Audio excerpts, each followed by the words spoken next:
Paralysis of the rule of law. This best describes the current situation in Romania. Because the election was won by a candidate outside the main establishment, he was portrayed as a man of the Russian secret services, which allowed the current president to annul the election. We have an ongoing coup d'etat. The current president has destroyed our constitution. He destroyed free elections and democracy and annulled the second round of elections. And now they want to keep him as president until new elections. They will be organized from scratch. This is a dangerous precedent that can be used in the future in other countries to invalidate more elections.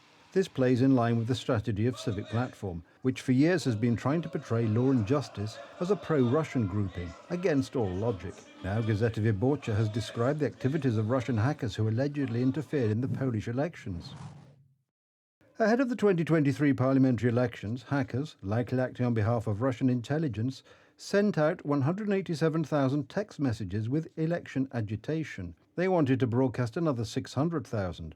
They also took control of screens in 20 shopping malls.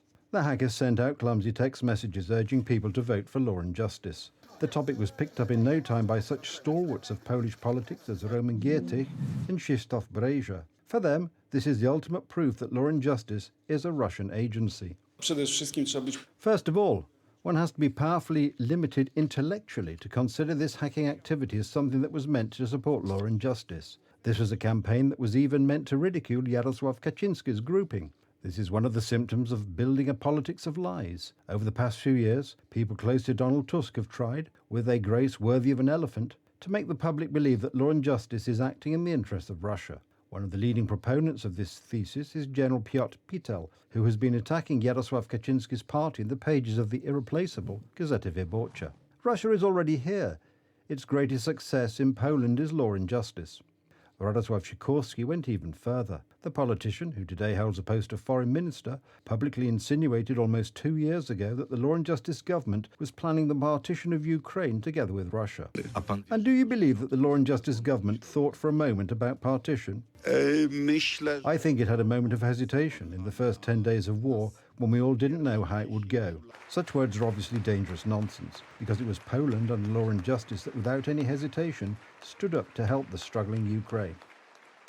The acrimony of the politicians of the governing camp on this subject comes from the fact that it was they who, when they governed the previous time, brought us closer to Moscow. The face of the reset with Vladimir Putin's Russia was none other than Prime Minister Donald Tusk himself. We want to dialogue with Russia as it is. Lack of dialogue serves neither Poland nor Russia.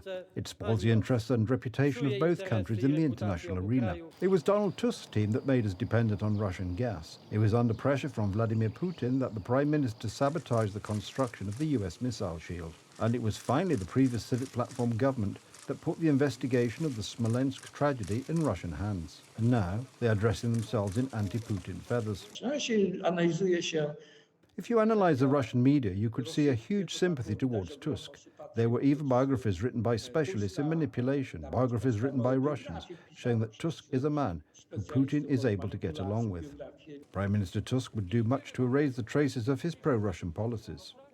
One of the first decisions of the new parliamentary majority was to dismiss members of the commission to investigate Russian influence. And when powerful people entered the public media, the Reset series was removed from the TV archives. However, the truth cannot be drowned out by noise.